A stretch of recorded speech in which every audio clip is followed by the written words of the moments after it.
Morning and welcome to the podcast. My guest today is someone that's on here, has been on here a little bit every once in a while. Mm-hmm. Christi Eckert. She's with the Marion Crawford Prevention Programs. Welcome back, Christi. Thank you, Dave. All right, I guess today we're going to talk about underage drinking. Yes, we're going to talk about alcohol use in general. Okay.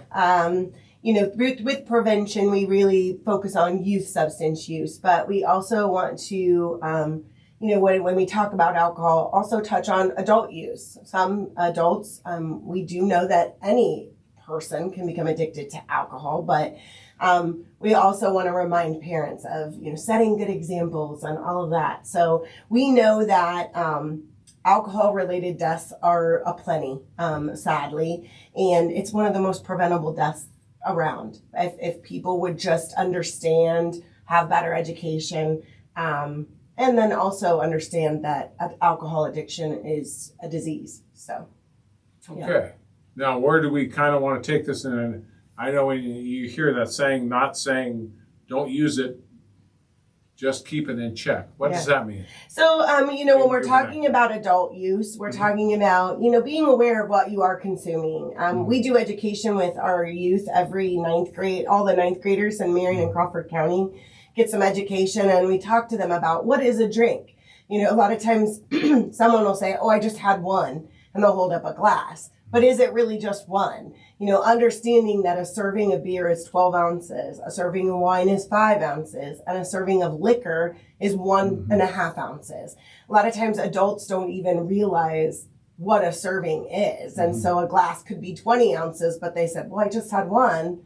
But that's 1.5 servings. So understanding what an actual drink is, even from the get-go. Yes. So you have to recognize what it is, not always what you think it is in your head. Exactly. People's measurements sometimes are way off. Exactly. And we just assume because somebody handed us a glass that that's just one. I like to use the example. Somebody will say in eating is, I just had a piece of pie. Well, yes, it was a piece of pie. Was it of a quarter of a piece of pie, a sixth of a piece of pie, or a half of a pie? Exactly. And we talk about that with the kids too. We talk about serving sizes and how food, yes, it can affect you, but alcohol can actually, alter your state. One serving of alcohol can alter a state. And so understanding what that serving is. And then we also talk about serving, how long does it take my body to process that serving that's a good of question alcohol? there. Yeah, it's about an hour on average. It does vary different, if you're taking medications, even over-the-counter Tylenol or something like that can affect the way you process alcohol. Most medications, and especially prescriptions, will often say don't use. Don't, yes, I was going to say that. So following those guidelines is very smart. There's a reason for that. And if you've eaten, males and females process alcohol differently. Males process it a little quicker, but we just always encourage 1 hour per serving to process through your body. That doesn't mean you won't be at all affected or, anything like that, but that's a good rule of thumb is to plan, and then not consuming more than so many in one setting is important as well. Well, there's just a lot of things to be considered there, isn't there? Yes. And that opens up, probably a lot of discussion on various things. Now, alcoholic deaths a year. Mm-hmm. These are kind of sobering statistics, aren't they? Yeah. We often see, a large number of deaths. And again, it's preventable. If people were just in tune with that, how much they've consumed, how long it's been, that time frame, and then, just making good choices. If you're going to consume alcohol, then don't drive. That's fine.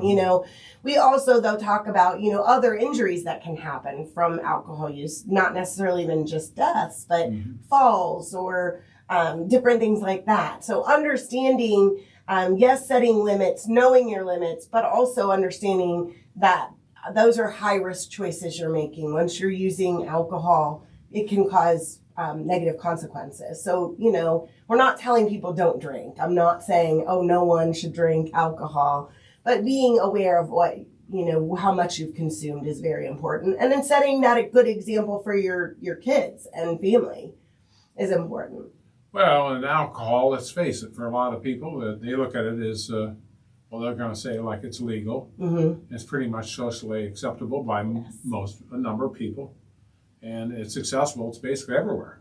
And that's what we talk about with our kids, because we know more people die from alcohol addiction or alcohol-related deaths than any other drug issues combined. Repeat that. So more people die from alcohol-related issues than any other drug-related issues combined. So a person who is addicted to heroin or is addicted to cocaine or whatever that other drug might be, we lose more people to alcohol addiction than any other addiction combined. And it is because it's a legal substance once you're 21. It's socially acceptable. And it's everywhere. You can buy it at a restaurant. You can buy it at a grocery store. You can buy it at a gas station. You can buy it at a mini mart. It's everywhere. And so we have normalized it to a point where we don't even look at it as a drug, but it affects our brains just like other drugs do. Boy, that's a really good point. Now, what about treatment? There are treatment opportunities, and people need to understand it is a disease, just like cancer or other things. It's treatable. There are a number of resources in our community. The Crawford Marion Adam Board is a great resource to direct people if they need help finding treatment. But treatment is available, and recovery is very possible. We have a lot of individuals in our community who are in long-term recovery from substance abuse and substance addiction. So it's important to understand and to really lower that stigma around those things. We want people to understand if you're struggling and you need help, there is help, and there's no shame in asking for that help, that you can get help and live a very healthy, happy, successful life in recovery from a substance addiction, especially alcohol. Well, Christi, the Marion Crawford Prevention Programs. Again, I always say this about every time we have a podcast with you. For those that maybe this is the first time they've seen you or maybe seen you before, it never hurts to remind people, what is it exactly that you do? Sure. Our Marion Crawford Prevention Programs, there's two kind of arms to that. There's the Teen Institute and the Junior Teen Institute, and that's focused on youth. We work with youth to explain those health risks to them, so they can make healthy choices for themselves, and kids that choose to make those healthy choices go into their schools and into the community and into the county and encourage their friends, their peers to make those healthy choices. Then we have our two coalitions, our Drug Free Marion and our Crawford Prevention Coalition. And those groups, investigate what is available out there. How can we make it a healthy community? How do we educate community members and parents on being a part of this prevention efforts? How can they talk to their kids about these concerning things? All of that kind of stuff is the coalition's job. And so those two parts, we hope that we can continue to build strong, healthy, substance-free communities where people can thrive and grow. And those that do struggle with an addiction, we hope that we can encourage them to get treatment and show them that life can be very wonderful in recovery. Well, I think that's basically what we wanted to cover today, wasn't it? It is, Dave. Well, Christi Eckert with the Marion Crawford Prevention Programs, she's just brought up what those several programs are. Yep.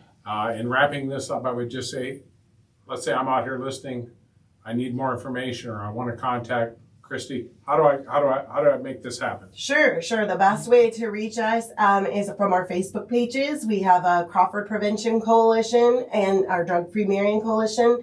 We're always throwing tips, ideas, websites, places that you can find resources and links to get help, to talk to your kids, whatever it is you need. We throw that out there all the time. So either one of those, it'd be a great resource. Well, thank you for being on the podcast, sharing that with us again. And if we can just help one person, it's worth it all. It is. It's completely worth it. Again, thanks for being a part of the podcast. Thanks, Dave.